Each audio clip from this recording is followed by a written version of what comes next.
नमस्कार मित्रों, the nationalist view के इस ताज़ा पॉडकास्ट में आपका स्वागत है। और आज हमारे साथ हैं श्री गोपाल कृष्ण अग्रवाल जी, हमारे खास मेहमान। गोपाल जी, आपका बहुत बहुत स्वागत है। नमस्कार। गोपाल जी का मैं एक संक्षिप्त परिचय दे देता हूँ। Gopal ji is a public intellectual. वो भारतीय जनता पार्टी के नेशनल स्पोक्सपर्सन है। आर्थिक विषयों पर उनकी विशेष समझ है और प्रमुख समाचार पत्र पत्रिकाओं में लिखते हैं। समाज के अंदर जो है, खासकर गौ सेवा के काम से जो है वो बड़े पैमाने पर बड़ा जो है व्यापक उनका काम है और जुड़े हुए हैं। और इसके अलावा अन्य सामाजिक आध्यात्मिक कई संगठन जो हैं उनके साथ जो है जुड़े हुए हैं, उन्हें पेट्रोनाइज भी करते हैं, मोटिवेट भी करते हैं। और आजकल की जो जिसको आप ये कहते हैं बड़ी शोर शराबे की दुनिया है, उसके अंदर ही is one of the few saner voices कि जिनसे कि आप चर्चा कर सकते हैं और उस चर्चा में से कुछ अच्छी ठोस बातें निकल सकती हैं। तो सबसे पहले तो मैं गोपाल जी आपका बहुत बहुत धन्यवाद करना चाहूंगा। आपने अपने व्यस्त कार्यक्रम में से समय निकाला। और आज हम चर्चा करेंगे मित्रों, पब्लिक सेक्टर अंडरटेकिंग जो कभी जिन्हें सफेद हाथी कहा जाता था। 2014 में नरेंद्र मोदी की सरकार आने के बाद उसके अंदर ऐसा लगता है कि एक टर्न अराउंड हो गया। कई उसमें से स्टॉक मार्केट में लिस्टेड जो है पहले भी थी, लेकिन आज उनके शेयर जो है बड़ी तेजी से दौड़ दौड़ रहे हैं। डिफेंस कंपनीज का हमने देखा टर्न अराउंड कैसे हुआ। तो ऐसी कई कंपनियां बंद होने के कगार पर थी। और जो पीएसयूज कभी इनएफिशिएंसी का, जिसको आप कह सकते हैं कि एक जीता जागता उदाहरण मानी जाती थी, करप्शन का जीता जागता उदाहरण मानी जाती थी, आज उन्हीं में जो है 10 साल के अंदर ऐसा क्या हो गया कि टर्न अराउंड हो गया। और हुआ भी है कि नहीं हुआ। तो उससे पीछे के जो साल है उससे कंपैरिजन करेंगे, क्यों टर्न अराउंड हुआ, कैसे टर्न अराउंड हुआ, इन सब के विषय में गोपाल जी से थोड़ा जानने की कोशिश करेंगे। गोपाल जी, मेरा पहला प्रश्न है आपसे। 2014 जब नरेंद्र मोदी के नेतृत्व में भारतीय जनता पार्टी नीत राष्ट्रीय जनतांत्रिक गठबंधन की सरकार आई, उससे पहले 10 साल तक यूपीए का राज था। और उससे पहले बीच में भाजपा का जो है एक माइनॉरिटी गवर्नमेंट जिसको आप कह सकते हैं, मतलब कोलिशन गवर्नमेंट थी अटल बिहारी वाजपेयी जी के समय। बट उसके अलावा कमोबेश कांग्रेस का ही राज रहा। तो पहले के पीएसयू सिनेरियो में और आज के पीएसयू सिनेरियो में पिछले 10 साल में क्या डिफरेंस आ गया, 10 से 11 साल? धन- धन्यवाद अरुण जी। आपसे बात करके हरदम बड़ा अच्छा लगता है कि किसी विषय को जिस तरह से गहराई से आज कई बार जर्नलिज्म में ये गैप हमें नजर आता है कि डेप्थ में ना जाके सुपरफिशियली इश्यूज को टैकल करके एजेंडा ड्रिवन मोर व्यूज अपने इन्फ्लुएंस करना, वह एक तरीके से एक चलन चल गया, उससे बदलाव एक लगता है। तो आपसे बात करके हरदम हमें भी बहुत आनंद आता है और आपके माध्यम से आपके श्रोताओं तक अपनी बात पहुंचे और उनको रियलिटीज के साथ एक निष्पक्ष, ठीक है सरकार का मैं स्पोक्स पर्सन भी हूं, लेकिन एक वर्क चैलेंजेस को और चुनौतियों को अगर सरकार आइडेंटिफाई नहीं करती, एक्सेप्ट नहीं करती, तो फिर उनको करेक्ट करने का जो मार्ग है वो प्रशस्त नहीं होता। तो मैं हरदम इस बात पे भी पूरी तरह से ध्यान में रखते हैं कि चुनौतियों और चैलेंजेस को एक्सेप्ट करना चाहिए और करते भी हैं हम, और तभी उसमें आगे बढ़ सकते हैं। तो इसी लाइन पे सबसे पहली बात मैं यहाँ पे कहना चाहता हूँ कि 2014 में जब हमारी सरकार मोदी जी के नेतृत्व में बनी थी, उस समय का जो इकोनॉमिक सर्वे एक आया था और जो कि अरविंद सुब्रमण्यम जी लेके आए थे, वो पहले क्रिटिक ही है एक तरीके से हमारी सरकार के कई विषयों में। उन्होंने कहा था कि ट्विन बैलेंस शीट प्रॉब्लम्स हमारे बैंकिंग सेक्टर, फाइनेंशियल इंस्टीट्यूशन, जिसमें पब्लिक सेक्टर बैंक सबसे ज्यादा महत्वपूर्ण रोल हमारी इकोनॉमी में सरकार के बजट के बाद करते हैं, वो twin balance sheet problem corporate sector और फाइनेंशियल इंस्टीट्यूशंस के ऊपर उन्होंने नोट किया था, अंडरलाइन किया था। और उन्होंने कहा था कि एक तो banking sector NPA, unidentified NPA से बहुत बुरी तरह से त्रस्त है। यानी नॉन परफॉर्मिंग एसेट्स, ऐसे लोन जो कि ना वापस आएंगे ना वो बैंक के पैसों को सर्विस कर पा रहे हैं, यानी इंटरेस्ट और रीपेमेंट दोनों में वह बैंकिंग इंस्टीट्यूशंस के पैसे को सर्विस नहीं कर पा रहे। और जबकि ऐसे बैलेंस शीट पे वो आपके एसेट की तरह दिखता रहेगा, क्योंकि वो आपने हाँ, लोन दिया हो। बिल्कुल। तो वह एनपीए, अनआइडेंटिफाइड एनपीए, बहुत सारे बैंकिंग सेक्टर में है। उसके कारण बैंक की बैलेंस शीट कैपिटलाइजेशन जो स्ट्रेंथ होती है, वो बैंक की बैलेंस शीट बहुत पुअर हो गई है। और वह अपने आप में आगे जो इकोनॉमी को स्ट्रेंथन कर सकते हैं जो चीज, वह नहीं कर पा रहे हैं, करेंगे। और दूसरा उन्होंने कहा था ट्विन बैलेंस शीट प्रॉब्लम्स में, दूसरा उन्होंने कहा कॉरपोरेट सेक्टर में ओवर लिवरेज हो गया है। यानी डेट टू इक्विटी रेशियो उन्होंने, क्योंकि बैंक इजी फाइनेंसिंग मिल रही थी उससे पहले, 2006 से लेके 2012-13 तक, जो यूपीए सरकार ने एक एकदम खुली छूट, क्रेडिट जैसे फोन बैंकिंग जिसको कहते थे, उस तरह से किसी भी, बिना किसी प्रोजेक्ट को इवेल्युएट किए, बिना किसी प्रॉफिटेबिलिटी को प्रॉपरली इवेल्युएट किए, पेमेंट, लोन कैसे वापस करेंगे कॉरपोरेट सेक्टर के कुछ लोग, फ्लाई बाय नाइट ऑपरेटर्स, उस सब को बिना ध्यान दिए उनको काफी loan, easy loan phone banking के माध्यम से दिया, तो उनकी बैलेंस शीट्स बहुत ओवर लीवरेज्ड हो गई थी। और वह भी बुरी हालत में थी। तो वह भी एक कॉरपोरेट सेक्टर के लिए बड़ा हमारे लिए चैलेंज था। तो ये दो चैलेंजेस को मीट आउट करने को एक्नॉलेज करना शुरू किया, और बैंकिंग सेक्टर में जबरदस्त एक एक्सरसाइज शुरू की कि एनपीए को रिकॉग्नाइज किया। तो जो एनपीए था बैंकिंग सेक्टर में, वह लगभग, वह जो एकदम 9 से 10% का पता चला कि उनका कैपिटल जो है 9 से 10% का ऐसा कैपिटल है जो कि रिकवरेबल नहीं है। यह लीगेसी प्रॉब्लम था, उसको ठीक करना बहुत जरूरी था बैंक को स्ट्रेंथन करने के लिए। तो सरकार ने उसके लिए कई इमीडिएट स्टेप्स लिए हमारी सरकार ने, जिसमें इंसॉल्वेंसी बैंक्रप्सी कोड बहुत महत्वपूर्ण विषय था, जो कॉरपोरेट सेक्टर के अनरिकवरेबल लोन को रीस्ट्रक्चर करके उन प्रोजेक्ट्स को रीवाइबिलिटी स्ट्रेंथन करने के साथ उनको स्ट्रेंथन करने का भी काम करे, और बैंक का पैसा रिकवरी के लिए भी जितना भी पैसा रिकवर हो सकता है, जिस भी माध्यम से हो सकता है, लीगल सिस्टम से, प्रमोटर्स को रीचेंज करके, रीअलाइन करके, प्रोजेक्ट को रीस्ट्रक्चर करके, जितना भी बैंक पैसा रिकवर कर सकते हैं ज्यादा से ज्यादा, उस प्रोसेस को स्ट्रेंथन करने के लिए कुछ लॉज में अमेंडमेंट किए, जिसमें इंसॉल्वेंसी बैंक्रप्सी कोड बहुत महत्वपूर्ण था, फ्यूगिटिव ऑफेंडर्स था, जिसमें बेनामी प्रॉपर्टीज एक्ट था। ऐसे कई सारी चीजों से बैंकिंग इंस्टीट्यूशंस को स्ट्रेंथन किया, और कॉरपोरेट सेक्टर जो एक इजी मनी लेके बैठे हुए थे, और प्रमोटर्स अपने आप में तो बहुत आराम की जिंदगी जी रहे थे, और उनकी कंपनियां एक के बाद एक फेल हो जाती थी। तो उस सारे स्ट्रक्चर को चेंज करने के लिए सरकार ने बड़ा मैसिव काम किया, और साथ में बैंकिंग इंस्टीट्यूशंस को भी रिकैपिटलाइज किया जो उनका कैपिटल लॉस हो गया था। तो इसके कारण बैंकिंग इंस्टीट्यूशंस बहुत अच्छी तरह से स्ट्रेंथन हुए हमारे देश के, और कॉरपोरेट सेक्टर से भी बहुत रिकवरी हुई पीछे। तो एक तो यह एक बहुत बड़ा 10 साल में एक बहुत महत्वपूर्ण बदलाव हमने देखा, और उसके कारण आज लगभग 5% से भी नीचे का एनपीए जो है कैपिटलाइजेशन बैंक का देखते हैं। और आईबीसी के अंतर्गत भी एक टाइमलाइन के अंदर बहुत सारा पैसा रिकवर हुआ।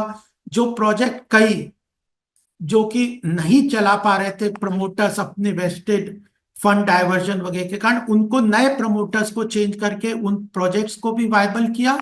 और जो बिल्कुल खराब ही हो चुके थे, जो बिल्कुल फेक और फ्रॉड प्रोजेक्ट थे, उनमें से जितना पैसा लिक्विडेशन के माध्यम से रिकवर हो सकता था, वह सरकार ने किया। और लगभग 5-6 लाख करोड़ रुपया बैंकों का इस 10 साल में रिकवरी हुई, और लगभग 1.25 लाख करोड़ का बैंक को रिकैपिटलाइजेशन किया। तो बैंक के पास एक लिक्विडिटी हुई, एक ट्रांसपेरेंसी आई, उनको फिर से पैसा क्रेडिट फॉर्मेशन के लिए देने के लिए मजबूती आई, और उसका हम देखेंगे तो सीधा एक ये तो एक स्टेप्स थे, लेकिन इसका सीधा इम्पैक्ट जैसा आपने कहा, कैपिटल मार्केट में उसका एक इम्पैक्ट आया। और उस कैपिटल मार्केट के इम्पैक्ट के कारण जो, चाहे स्टेट बैंक को देख लो, बैंक ऑफ बड़ौदा को देख लो, इंडियन बैंक को देख लो, इन सब के रेट्स में जबरदस्त उछाल आया। और एसबीआई तो ग्लोबल लेवल पे आज रिकॉग्नाइज किया गया, इनफैक्ट जिसकी स्टॉक सक्सेस मार्केट का स्टोरी जो स्टॉक मानती मार्केट है। का जो बुल रन चला 2024 के एंड तक, समझ लीजिए सितंबर तक जो है, वो 2 साल जो बड़ा बुल रन चला, तो पीएसयू जो बैंकिंग सेक्टर था वही लीड कर रहा था। बेसिकली सारे एनालिस्ट यही कह रहे थे जो है कि शेयर प्राइसेस सारे पीएसयू बैंक्स के डबल ट्रिपल हो गए ऑलमोस्ट जो है उस दौरान जो है। और अभी जब बीच में फॉल भी आया या कुछ वो आया, तो जो पीएसयू के जो बैंकिंग सेक्टर था, जो पीएसयू बैंक्स थे, उसमें इतना ज्यादा फॉल हमें बेसिकली जो है वो नहीं देखने को मिला, which shows basically the depth of recovery which has been done. जी। तो ये जो कैपिटल फॉर्मेशन की आवश्यकता थी, क्योंकि गवर्नमेंट की फाइनेंसिंग के बाद जिस तरह का कैपिटल फॉर्मेशन के लिए बैंक बड़ा रोल करते थे, उसको पूरी तरह स्ट्रेंथन करके सरकार ने एक बड़ा रिसोर्स जनरेशन बैंक के थ्रू किया, जिसके कारण जो कई सेक्टर्स आइडेंटिफाई किए गए, जिसके अंदर एग्रीकल्चर सेक्टर, एमएसएमई सेक्टर, जो स्टार्टअप, स्टैंड अप, ऐसे जो सेक्टर्स में जो फाइनेंसिंग की आवश्यकता थी, वह बैंक फिर से प्रायोरिटी सेक्टर लेंडिंग जिसको कहते हैं उसके लिए स्ट्रेंथन, उनकी स्ट्रेंथ बनी और वो आगे बढ़े। ये तो एक फाइनेंशियल इंस्टीट्यूशंस का एक रिकवरी का पाता। ऐसा ही मैं आपको कुछ डेटा भी देना चाहूंगा कि उसके बाद सरकार का ध्यान आया कि जो और पीएसयूज है, जो लगभग 2013-14 में लगभग total operating public sector enterprise थे, वो 234 के करीब थे। वह 2023-24 में 272 के करीब हुए। और उसमें सबसे महत्वपूर्ण है कि जो total gross revenue public sector undertakings का था, दूसरा फोकस एरिया हमारी सरकार ने फिर किया कि जो हमारे ये लगभग 250-300 के करीब, 250 पब्लिक सेक्टर अंडरटेकिंग्स थे, जिसको अभी अरुण जी आपने कहा कि व्हाइट एलिफेंट कहते थे। व्हाइट एलिफेंट कहते थे, ये तो लॉस मेकिंग है, करप्शंस के डेन है, मिनिस्टरों की अपनी बपौती बन गए हैं, उनके अपने जो अलग अलग आवश्यकताओं को पूर्ति करने के, और ब्यूरोक्रेसी के अपने प्लेसमेंट के जो एरियाज बन गए, पोस्ट रिटायरमेंट या अपने उनके फैमिली लोगों के प्लेसमेंट के जो वेन्यू बन गए। तो ऐसे 250-300 जो रियल एसेट्स हैं, अल्टीमेटली हमारे देश में गवर्नमेंट डिपार्टमेंट के बाद, पब्लिक सेक्टर अंडरटेकिंग्स के बाद सबसे ज्यादा एसेट्स हैं, रिसोर्सेज हैं, प्रोडक्शन के कैपेसिटी है, मिनरल्स हैं, ऑयल रिजर्व्स हैं, डिफेंस के अंदर है, मैन्युफैक्चरिंग के लिए स्ट्रेटेजिक एरियाज के अंदर उनकी प्रेजेंस है, ऑयल, एनर्जी, डिफेंस, स्पेस, ऐसे जो मैन्युफैक्चरिंग और जो शिपिंग, जो एरियाज जिसको कहते थे कि इकोनॉमी के पिलर्स हैं, स्ट्रेंथ है, उन सब एरियाज में लॉन्ग टाइम में पब्लिक सेक्टर अंडरटेकिंग को एनविसाज किया था। लेकिन during the period from after around 1950 से लेके जो 2013-14 तक, ये सारे public sector undertaking lethargy, reforms नहीं थे, फिर करप्शन के डेन बनने के कारण वह पूरी तरह से एक वाइट एलिफेंट बन के ड्रेन करने लग गए थे गवर्नमेंट के रिसोर्सेज के। इसकी तरफ पूरा ध्यान गया और उसमें बहुत महत्वपूर्ण बदलाव किए, उनके अंदर रिफॉर्म्स लेके आए, उनके अंदर से करप्शन खत्म किया, उसके अंदर जो ब्यूरोक्रेटिक इंटरफेरेंस था, मिनिस्ट्रियल इंटरफेरेंस खत्म किया, उन बोर्ड्स को रिस्ट्रक्चर किया, उन बोर्ड्स को इंडिपेंडेंस दी, उनकी फाइनेंशियल डिसीजन मेकिंग को इंडिपेंडेंट किया। ऐसे कई सारी चीजों का, जिसको कि मैं अभी आपके सामने संक्षिप्त में लिस्ट भी कर दूंगा, उन सब के कारण ये पब्लिक सेक्टर अंडरटेकिंग ने 2014 के और 2022-23 जिसका डेटा हमारे पास अभी ऑथेंटिक डेटा आरबीआई और मिनिस्ट्री ऑफ फाइनेंस की तरफ से है, उन्होंने एक मार्क्ड डिफरेंस देखा। उस मार्क डिफरेंस का बहुत महत्वपूर्ण कारण ये रहा कि उनकी परफॉर्मेंस बेटर हुई, उनकी ऑपरेशनल एफिशिएंसी बेटर हुई, उनकी मार्केट कैपिटलाइजेशन, जैसे बैंकिंग सेक्टर में मार्केट कैपिटलाइजेशन बहुत महत्वपूर्ण तरीके से बदली। ऐसे ऐसे जैसे HAL का एक समय आप समझते थे जब पब्लिक डोमेन में था, even opposition, political class, bureaucracy सब कह रहे थे कि हिंदुस्तान एरोनॉटिक्स इतना लॉस में चला गया है, उसको बंद कर देना चाहिए। आज वह लगभग 40 से ऊपर एयरक्राफ्ट ऑलरेडी तेजस डोमेस्टिकली मैन्युफैक्चर्ड हमारी डिफेंस फोर्सेस को सप्लाई कर चुका है। 6 कंट्रीज को उसी एयरक्राफ्ट को एक्सपोर्ट के उसके पास ऑर्डर है। 80, लगभग 84 नए एयरक्राफ्ट बनाने का डोमेस्टिक डिफेंस रिक्वायरमेंट के अंदर उसके पास ऑर्डर्स हैं। तो ऐसे कई सक्सेस स्टोरीज हैं, जैसे SBI की सक्सेस स्टोरीज है, हिंदुस्तान एरोनॉटिक्स की सक्सेस स्टोरीज है। उसके बाद जो सक्सेस स्टोरीज में हम देखते हैं कि शिपिंग कॉरपोरेशन, मैजगॉन डॉक जो कि बिल्कुल बंद सी पड़ी हुई थी, और कोविड के समय में जो शिपिंग इंडस्ट्री, चाइना ने ग्लोबल ट्रेड को कंट्रोल कर रखा था कि मेजर कंटेनर और शिपिंग इंडस्ट्रीज, शिपिंग लाइंस उनके पास कंट्रोल में है, तो ग्लोबल सप्लाई चेन को जिस तरह से वो कंट्रोल करते थे, हमारे पास अपनी कोई शिपिंग इंडस्ट्री, ऐसी शिपिंग लाइंस नहीं थी, ऐसी ग्लोबल शिपिंग लाइंस नहीं थी। तो शिपिंग कॉरपोरेशन, मैजेगॉन डॉक, ऐसे सब चीजों को जो डिफेंस की रिक्वायरमेंट को भी पूरे करते हुए, इनको पूरी तरह से सरकार ने रिवाइव किया स्ट्रेटेजिक लेवल पे, जो बहुत अच्छी तरीके से सरकार की आवश्यकताओं को, देश की आवश्यकताओं को, सिक्योरिटी को कर सकते हैं। पावर फाइनेंस कॉरपोरेशन ने जिस तरह से सक्सेस स्टोरीज है, पावर फाइनेंस कॉरपोरेशन जो डिस्कॉम में इलेक्ट्रिसिटी बहुत महत्वपूर्ण तरीके से देश की आवश्यकता है, वो पावर फाइनेंस कॉरपोरेशन उन प्रोजेक्ट को फाइनेंस करती है, वो डिस्कॉम को फाइनेंस करती है। उसमें हमने बहुत सारी रिवाइवल देखी। रूरल इलेक्ट्रिफिकेशन कंपनी, आज रूरल इलेक्ट्रिफिकेशन कंपनी जो बिल्कुल लिस्टेड नहीं थी, वह अपने आप में आज उसका इतना बढ़िया रेट, लगभग उसका रूरल इलेक्ट्रिफिकेशन कंपनी का जो रेट आज के डेट में हो गया है, वह लगभग 91 रुपीज था 2013-14 में, वो 440 रुपया हो गया। ऐसे ही हमारा ये जो भारत पेट्रोलियम है, उसका रेट 71 रुपए था, आज बोनस देने के बाद उसका 300 रुपया रेट चल रहा है। तो ये सरकार की वैल्यूएशंस को भी बढ़ाता है, सरकार की होल्डिंग को बढ़ाता है, उनके इन्वेस्टमेंट्स को बढ़ाता है। तो ऐसे कंटेनर कॉरपोरेशन, ऐसी कई, नवरत्ना है, महारत्ना है, फाइनेंशियल इंस्टीट्यूशंस है, उनके कैपिटल मार्केट को हम रेट्स को कंपेयर करें तो वह अपने आप में बहुत महत्वपूर्ण बदलाव देखते हैं। और इनका इम्पैक्ट क्या हुआ, पूरी इकोनॉमी को रिवाइव कर दिया। आज अगर हम एक, कई बार जनरल पब्लिक में ये चर्चा आती है कि बजट में इंफ्रास्ट्रक्चर डेवलपमेंट के लिए लगभग सरकार अपने हर साल के पिछले 3-4 साल के बजट में 10 से 11 लाख करोड़ का एनुअल प्रोविजन करती है इंफ्रास्ट्रक्चर डेवलपमेंट के लिए। देश में इलेक्ट्रिक रोड्स बनने, एयरपोर्ट्स बनने, एक्सप्रेस हाईवे बनने, ब्रिजेस बनने, रेलवे लाइंस बननी है। तो लगभग 11 लाख करोड़ का हर साल बजट से सरकार प्रोविजन करती है, जिसके कारण हम ease of doing business, ease of living business देखते हैं।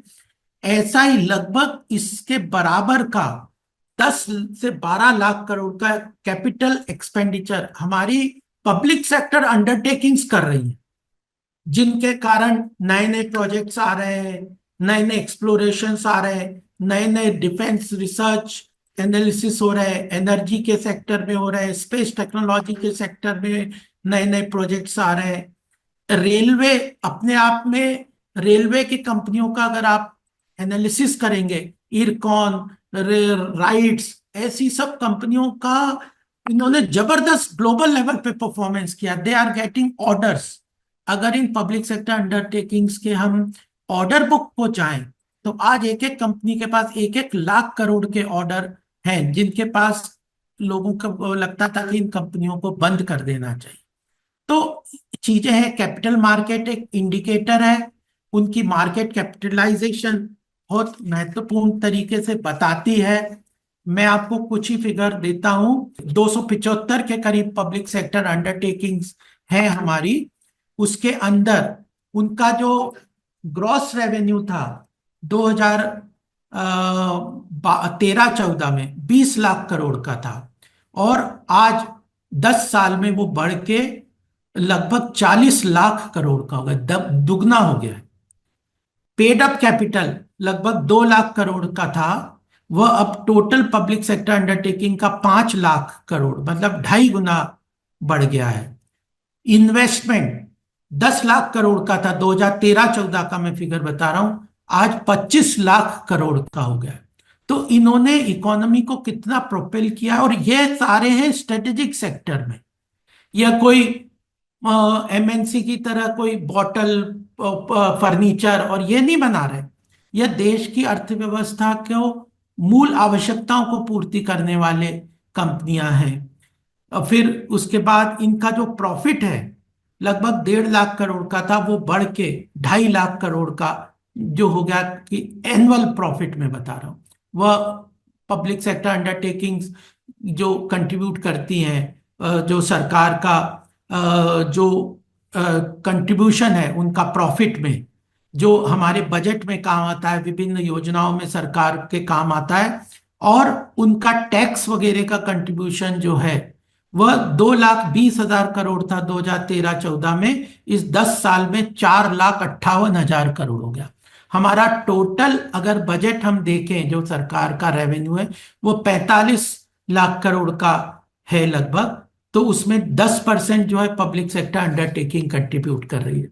आज 15 लाख से ऊपर एम्प्लॉयज उनके हैं, और वह उनकी नेटवर्थ जो आज 17.5 लाख करोड़ की होगी। तो डेटा को अगर हम एनालिसिस करें और यह देखें, सक्सेस स्टोरीज को देखें, तो यह एक तरीके से बहुत महत्वपूर्ण पब्लिक सेक्टर अंडरटेकिंग के अंदर सरकार अचीव कर पाई है। इनमें बहुत महत्वपूर्ण तरीके से यह फोकस तरीके से हुआ। और हमें यह भी एनालिसिस करना चाहिए अरुण जी कि यह केवल कोई भी काम देश में चाहने से नहीं होता। हम भी सभी चाहते थे कि हमारी पब्लिक सेक्टर अंडरटेकिंग महारत्ना नाम दिया, नवरत्ना दिया, लेकिन वह बुरे हाल में थी। कुछ कंपनियां, आपको एयर इंडिया का मैं एग्जांपल बताऊं, आपने पूछा था पहले और बाद में क्या फर्क हुआ। एयर इंडिया इतनी अच्छी एयरलाइन थी, ग्लोबल लेवल पे उसका रिकॉग्निशन था, लेकिन जब हम 2013-14 तक पहुंचे तो एयर इंडिया और इंडियन एयरलाइंस मर्ज होके इनका एनुअल बुरी तरह से लॉसेस में चल रही थी, और लगभग 60,000 करोड़ का डेट इसका एक्यूमुलेट हो गया था, जिसका इतना ब्याज केंद्र सरकार को हर साल देना पड़ता था, और एयरलाइन लॉस में चल रही थी। और दूसरी तरफ इंडिगो प्राइवेट एयरलाइंस को देखो, वो खूब प्रॉफिट कमा रहे थे। तो जो फाइन मैनिपुलेशन हुआ, जो मिसमैनेजमेंट हुआ, और ऐसी कंपनी जो कि सरकार अच्छी तरह से नहीं चला सकती और जो लायबिलिटी बन गई थी, उन कंपनियों को डिसइन्वेस्टमेंट किया गया। एयर इंडिया को आज टाटा के हाथ में देके सरकार ने उस जो हर साल उस 60,000 करोड़ पे ब्याज की जो लायबिलिटी बनती थी, और वह अपने आप में एक लॉस एक्यूमुलेट होता जा रहा था, उस सबको एक इंटेलिजेंटली, एफिशिएंटली और एक लॉन्ग टर्म पर्सपेक्टिव से उसको डिसइन्वेस्टमेंट किया। एयरलाइन को टाटा को दे दिया चलाने के लिए, उन्होंने बिड किया, उन्होंने मैक्सिमम बेस्ट किया, और सरकार ने को लगा कि वो सबसे अच्छी तरह चला सकते थे, क्योंकि जमशेद टाटा जी ने इस एयरलाइन को शुरू किया था, उनके साथ उनका Tata have a good emotional भी था। रेपुटेशन। और उसके जो एसेट्स थे वो सरकार ने रख लिए, ताकि जो लाइबिलिटीज जो थी वो सरकार उसकी तरह पूरी करे, और कंपनी में वो लाइबिलिटीज के साथ तो कोई भी नहीं चला सकता, तो उसके जो बहुत सारे एसेट्स थे उसको मोनेटाइज करके सरकार ने लाइबिलिटीज को अपनी तरफ से उसको पूरा करने का काम किया, और एयरलाइन को डिसइन्वेस्टमेंट किया। सेल का एग्जांपल मैं देना चाहता हूं। सेल एक समय 7 रुपए में उसका रेट हो गया था, सेल का केवल, और इतना बुरा हाल था, सरकार ने उसमें तीन महत्वपूर्ण सब्सिडी थी जो सरकार उसमें उसमें लॉस हो रहा था उस सेल को, उन सब तीन सब्सिडीज को डिसइन्वेस्टमेंट किया। और आज सेल का रेट अगर हम देखें तो स्टील अथॉरिटी ऑफ इंडिया एक समय 8-10 रुपए के शेयर का रेट था, आज उसका 116 रुपए का रेट है। तो और उसकी तीन सब्सिडी कंपनी जो उसको लॉस वो उसमें वो कर रही थी उसके अंदर, तो उन तीन कंपनीज को सरकार ने डिसइन्वेस्ट किया। तो इस तरह से स्ट्रेटेजिकली इंपॉर्टेंट रिस्ट्रक्चरिंग किया, जो सरकार नहीं चला सकती थी प्राइवेट सेक्टर में एफिशिएंटली रिस्ट्रक्चर करके चल सकती थी, उस कंपनियों को प्राइवेट सेक्टर में दिया। जो कंपनियां स्ट्रेटेजिकली इंपॉर्टेंट थी उसके बोर्ड को इंडिपेंडेंट किया, उनकी परफॉर्मेंस को बढ़ाया, उनकी ऑपरेशनल एफिशिएंसी को बढ़ाया, उनकी फाइनेंशियल रिस्ट्रक्चरिंग करके उनकी अगर फाइनेंशियल रिक्वायरमेंट्स को सरकार ने पूरा किया, और मर्जर और एक्विजिशन भी किया। बैंक, हमारे यहाँ 27 बैंक थे, सरकार ने कहा कि हमें 27 बैंक क्यों चाहिए पब्लिक सेक्टर अंडरटेकिंग्स के, तो सरकार ने कहा हम 10 बैंक को करेंगे। एक जो खराब परफॉर्म कर रहा था, जैसे बैंक ऑफ बड़ौदा का ही एग्जांपल लें, बैंक ऑफ बड़ौदा अच्छा बैंक चल रहा था, विजय बैंक अच्छा बैंक चल रहा था, लेकिन देना बैंक खराब चल रहा था। तो सरकार ने देना बैंक, विजय बैंक को बैंक ऑफ बड़ौदा में मर्ज करके तीन बैंक को एक कंसोलिडेटेड, विजय बैंक का साउथ में प्रेजेंस थी, बैंक ऑफ बड़ौदा की नॉर्थ में थी, देना बैंक की वेस्ट में प्रेजेंस थी। तो एक कंसोलिडेट करके एक नेशनल लेवल पे एक बैंकिंग स्ट्रक्चर खड़ा किया, और इंटीग्रेटेड करके उनके एक्सपेंडिचर को भी कम किया, उनकी ब्रांचेस नेटवर्क को एक एफिशिएंट सिस्टम से लेके आए, और आज bank of Baroda global level पे 140 जगहों पे विदेशों में उसका प्रेजेंस है। तो ऐसे ही एसबीआई का, तो इस तरह से बड़ा महत्वपूर्ण तरीके से हाँ जी, सरकार मैं ने आपसे ये जानना काम चाह रहा किया। था कि गोइंग अहेड मतलब जो है ये turn around, it's a brilliant very motivational story. Basically it is beyond, मतलब कुछ चीजें होती हैं जो राजनीतिक दायरों से परे होती हैं और सरकारें कंटिन्यूटी में काम करती हैं। तो मुझे लगता है कि ये एक बड़ी मोटिवेशनल स्टोरी है, और ये इसलिए मोटिवेशनल स्टोरी है कि सरकारी तंत्र के ऊपर सरकारी तंत्र के नाम असफलताएं ज्यादा होती हैं, सफलताएं कम होती हैं। तो और खासकर जहाँ पे लोकतंत्र है, and specially in South Asia, तो इसलिए जो है ये मुझे लगता है ये टर्न अराउंड करना, इट ऑल्सो शोज, जो अंग्रेजी की कहावत है कि जो है where there is a will there is a way, जहाँ चाह वहाँ राह। अगर आपका रिजॉल्व पक्का हो तो आप सरकारी तंत्र से भी बहुत एफिशिएंटली काम ले सकते हैं। ये एक तो वो है। दूसरा, गोइंग अहेड जो है, आपको क्या लगता है कि क्योंकि जैसे अभी थोड़ा ट्रम्प जो है उनके आने के बाद थोड़ा सा टैरिफ्स को लेके भी, हालांकि मेरा अपना व्यक्तिगत रूप से ये मानना है कि it is all about positioning, but still थोड़ी वोलेटिलिटी तो ग्लोबल एरिना में है ही। उसके फायदे भी होते हैं, नुकसान भी होते हैं, जो है दोनों चीजें। लेकिन गोइंग अहेड पीएसयूज के लिए अब नेक्स्ट रिबाउंड कर लिया, एक सर्टेन लेवल पे पहुंच गए, ग्लोबल प्रेजेंस भी दर्ज करवा रहे हैं, जो है गवर्नमेंट की पॉलिसीज के साथ एक सिंक में आ गए, प्रोफेशनल एफिशिएंसी बढ़ रही। बट गोइंग अहेड, एक क्विक आप 5-6 मिनट में अगर हमें रिकैप करें कि what is the way for.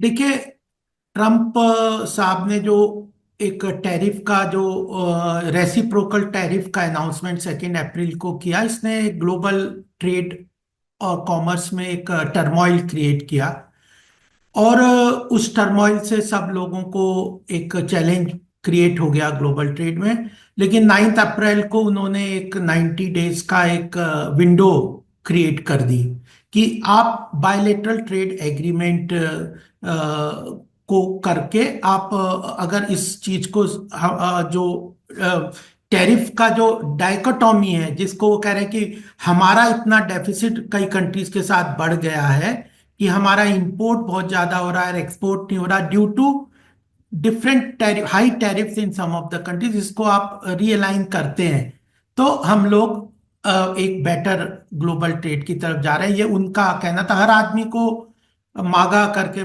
Make America great again, हर आदमी को नेशनल इंटरेस्ट हर कंट्री को देखने का अधिकार भी है। इस चीज को हम भी मानते हैं, वो भी करते हैं।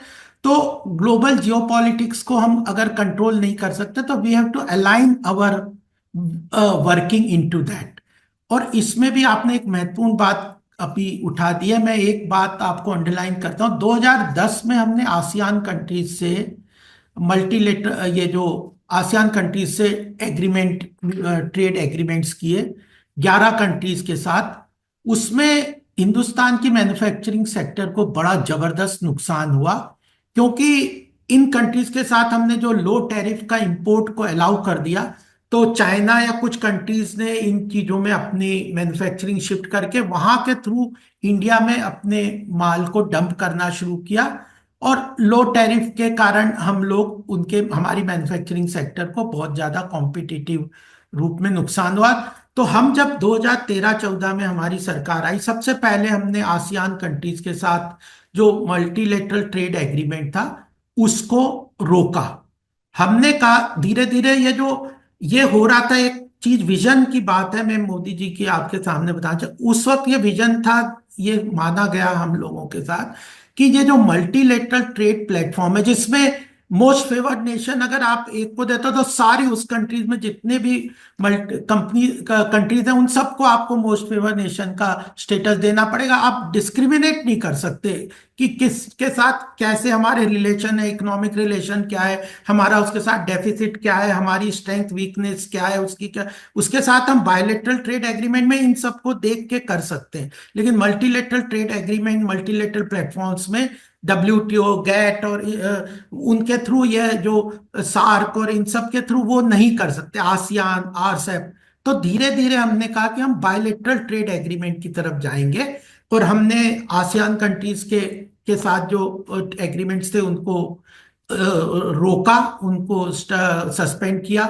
उसके बाद आरसेप पे चाहे 15 कंट्रीज का जो ग्रुप था ट्रेड, जिसको चाइना लीड कर रहा था, बहुत प्रेशर डाल रहा था बिल्ड जी रोड जी। इन्वेस्टमेंट के through, so we walked out of that तो बेसिकली। उसको रोका। और हम लोगों ने फोकस किया कि हम bilateral trade agreement in countries की बजाय यूरोप, ऑस्ट्रेलिया, UAE में, इंग्लैंड, USA, इस तरफ फोकस कर दिया। और लास्ट 8-10 साल में हम देखेंगे हमने ऑस्ट्रेलिया के साथ बायलेटरल ट्रेड एग्रीमेंट किया जो हमारे बेनिफिट, हमारे म्यूचुअल बेनिफिट में बेटर है। UAE के साथ किया, इंग्लैंड के साथ किया, अलग यूरोपियन कंट्रीज जर्मनी जैसे के साथ किया। अब USA के साथ बहुत तेजी से कोशिश कर रहे हैं कि बायलेटरल ट्रेड एग्रीमेंट में जाए, जो वो भी चाहते हैं। तो हमें जो सब अपनी मैन्युफैक्चरिंग की सप्लाई चेन है जिसमें डोमेस्टिक MSME सेक्टर भी है और हमारी बड़ी बड़ी मैन्युफैक्चरिंग कंपनीज भी हैं, PSUs भी हैं, सब में इस मैन्युफैक्चरिंग सेक्टर का फायदा, जो कि एम्प्लॉयमेंट जनरेशन भी करती है और कैपिटल, प्राइवेट कैपिटल फॉर्मेशन में भी महत्वपूर्ण काम करते हैं। क्योंकि हर चीज में सरकार ही कैपिटल इन्वेस्टमेंट करती रहेगी, इन्वेस्टमेंट तो प्राइवेट भी होगा, PSUs का भी होगा, सरकार भी करेगी, तब इकोनॉमी ग्रो होगी। इकोनॉमी में नया एरिया डेवलप होंगे, मैन्युफैक्चरिंग होगी, तब एम्प्लॉयमेंट जनरेशन होगा। तो प्राइवेट कैपिटल फॉर्मेशन भी महत्वपूर्ण है और एम्प्लॉयमेंट जनरेशन को महत्वपूर्ण आगे ले जाने के लिए मैन्युफैक्चरिंग सेक्टर को आगे ले जाना है, बढ़ाना है, तो उसके लिए सप्लाई चेन को स्ट्रेंथन करना पड़ेगा। और जब सप्लाई चेन करते हैं, जैसे आप मोबाइल का एग्जांपल लेते हैं, हम मोबाइल एक सक्सेस स्टोरीज है। एक समय केवल 2 मोबाइल कंपनीज भारत में, आज 200 से ऊपर है। और इवन एप्पल जैसे, फॉक्सकॉन जैसी कंपनीज अपना पूरा शिफ्ट कर रही है मैन्युफैक्चरिंग, एप्पल के फोन को इंडिया में चाइना से निकाल रही है और ग्लोबल लेवल पे यहाँ ला रही है।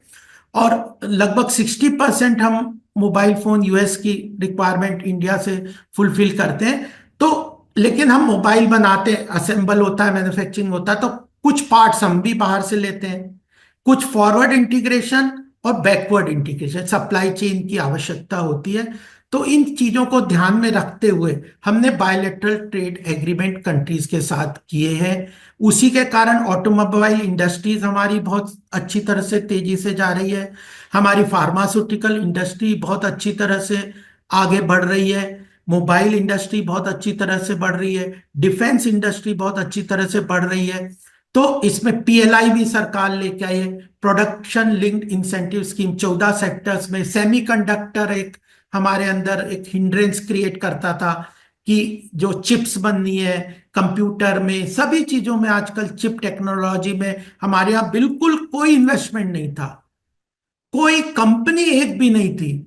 सरकार ने उसके ऊपर पहला 90,000 करोड़ का एक प्रोडक्ट लिया, रिन्यूएबल एनर्जी, ग्रीन हाइड्रोजन, जिसके अंदर बहुत हमारी एनर्जी सिक्योरिटी के लिए बहुत आवश्यकता थी। उसके अंदर हमारे यहाँ कोई रिसर्च डेवलपमेंट इंसेंटिव सरकार का कोई फोकस नहीं था। अब सरकार ने एथेनॉल, डोमेस्टिक एग्रीकल्चर सेक्टर को भी फायदा होगा, एथेनॉल के मिक्सिंग से पेट्रोल का हमारा इंपोर्ट भी कम होगा। 20% एथेनॉल मिक्सिंग का पेट्रोल डीजल में फोकस तरीके से काम लाया। अब 14-15% हम करने भी लग गए, जीरो था एथेनॉल मिक्सिंग का। अब हमारी पेट्रोलियम कंपनीज 14-15% एथेनॉल मिक्सिंग करती है, तो हमारे एग्रीकल्चर के जो पराली और इस तरह की वो, तो उससे एथेनॉल बन जाता है। रस्क है उससे एथेनॉल बन जाता है, गन्ने से एथेनॉल बन जाता है। तो हमारी फॉरेन एक्सचेंज भी बचती है। तो defence, mobile, automobile components, pharmaceuticals, chip technology, और ये जो जो in renewable energy, in areas में हमारी पब्लिक सेक्टर अंडरटेकिंग भी इन्वेस्ट कर रही है, हमारी सरकार भी उसमें सपोर्ट कर रही है, प्राइवेट जो कंपनीज है उनको भी एनकरेज कर रहे हैं कि चीजों को, और हम अपनी कुल मिला पूरी के बेसिकली सप्लाई चेन को सारे स्ट्रेंथन। जो स्टॉक होल्डर्स हैं, स्टेक होल्डर्स सॉरी, जो है वो सारे के सारे अब एक सिंक में काम कर रहे हैं। एंड इंडिया इज अलाइनिंग, एक तरीके से हम शिफ्ट कर रहे हैं मल्टीलेटरल ट्रेड प्लेटफॉर्म से बेसिकली बायलेटरल पर, because that is in fact Trump जो है उन्होंने भी जो यही कि, जो दर्शकों को जानकारी नहीं है वो मैं बता दूं कि राष्ट्रीय स्वयंसेवक संघ के एक बड़े स्टॉलवर्ड थे श्री दत्तोपंत ठेंगड़ी जी। तो ठेंगड़ी जी जो है उन्होंने भारत बहुत, he was one of the tallest intellectuals basically in post independence India. और उनकी एक किताब है थर्ड वे, उसको आप पढ़ें, जिसमें कि वो बड़े स्पष्ट रूप से लिखते हैं कि मल्टीलेटरल प्लेटफॉर्म्स जो है वो, उसके साथ अगर आप ग्लोबलाइजेशन करने की कोशिश करेंगे तो वो फिजिबल नहीं होगा। आज जो बात दत्तोपंत ठेंगड़ी जी ने कही थी वही ट्रम्प कर रहे हैं। और एक तरीके से, और ये भारत सरकार 2014 से, आप इसको ये भी कह सकते हैं कि ये जो नई, ये जो सफलता की कहानी पीएसयूज की है, जो इकोनॉमिक सक्सेस मिली है, इसका एक बहुत बड़ा कारण ये है कि जो इकोनॉमिक फिलॉसफी नरेंद्र मोदी की गवर्नमेंट ने अडॉप्ट की है वो भारतीय सोच में रूटेड है। It is not rooted in the western ideological और वेस्टर्न इकोनॉमिक फ्रेमवर्क। तो आज की चर्चा को यही रोकेंगे, लेकिन अभी बहुत सारे एस्पेक्ट्स हो रहे हैं जिस पर चर्चा करनी है, बट थोड़ा सा समय का कंस्ट्रेंट है, तो इस मैं वजह से एक आज की। बात अरुण जी, लास्ट बात हाँ कहना जी, चाहता प्लीज हूँ प्लीज। कि आपने यूएस की बात की, बहुत इंपॉर्टेंट भी है इसीलिए। अभी वाइस प्रेसिडेंट जेडी वैंस आए थे, क्योंकि थोड़ा सा टर्मोइल हो गया इसलिए उनकी बात पूरा उस तरह, लास्ट में उन्होंने कहा कि this 21st century global level पे India US partnership and economic focus on economic partnership world को एक नया रास्ता दिखाएगी। इतना बड़ा स्टेटमेंट, तो India is on the path of good relations with US and strengthen even this जो चैलेंज है रेसिप्रोकल ट्रैफिक का, उसको भी हम एक अपॉर्चुनिटी की तरफ से की तरह यूज करके मैं अपनी मैन्युफैक्चरिंग सेक्टर को स्ट्रेंथन करके करने का काम पूरी तरह से कर रहे हैं। और खासकर डिफेंस में कि almost 68% of our defence requirement आज हम डोमेस्टिकली प्रोड्यूस करें, जो एक समय में 70-80 और 90% तक हम अपनी डिफेंस रिक्वायरमेंट इंपोर्ट करते थे। तो यह एक तरीके से एक बदलाव है। एक एक इंडिविजुअल सेक्टर्स को ये इकोनॉमी ऐसा नहीं हो सकता कि इट इज अल्टीमेटली 360 डिग्री का व्यू लेके मल्टीपल ऑप्शंस को बैलेंस करके जो बेस्ट ऑप्शन होता है। परफेक्ट हम जियोपॉलिटिक्स को कंट्रोल नहीं कर सकते, लेकिन जियोपॉलिटिकल सिचुएशन में अपनी स्ट्रेंथ को लीवरेज करना, अपनी वीकनेसेस को मजबूती प्रदान करना, और ग्लोबल लेवल के रिलेशंस को डिप्लोमेटिकली कैसे हम बेटर इकोनॉमी के अंतर्गत कर सकते हैं, तो उस सारी स्ट्रेटेजी को लेके चल रहे हैं। तो मुझे बहुत लगता है बहुत धन्यवाद आप आपका गोपाल जी। और हम लोग जल्दी मिलेंगे, नए विषयों पर चर्चा करेंगे। और अब गोपाल जी का के साथ हमारा पहला पॉडकास्ट था, लेकिन हम उम्मीद करते हैं कि गोपाल जी जो है वो हमारे साथ लगातार जुड़े रहेंगे। और खासकर चूंकि आर्थिक विषयों पर जो है वो एक रिटोरिक से बात नहीं बनती है, रिटोरिक से तो किसी विषय पे भी बात नहीं बनती, लेकिन आर्थिक विषयों पे खासकर। एंड दर्शकों को ध्यान रखना चाहिए कि it is not the politics which govern the economics, it is the economics which govern the politics. अब पूरी दुनिया की राजनीति अर्थनीति से चलती है, तो इसलिए अर्थनीति को समझना जरूरी है, और गोपाल जी हमारे को उस अर्थनीति को समझने में जो है वो मदद करेंगे, गाइड करेंगे, हैंड होल्डिंग करेंगे। तो गोपाल जी आपका बहुत बहुत धन्यवाद। और दर्शकों से आग्रह है कि वीडियो अच्छा लगा हो तो शेयर करें, लाइक करें और चैनल को सब्सक्राइब करें। और जल्दी मिलेंगे एक नए विषय के साथ। तब के लिए नमस्कार गोपाल जी, बहुत बहुत धन्यवाद। आपका बहुत बहुत धन्यवाद, हमें बहुत अच्छा लगा आपसे बात करके।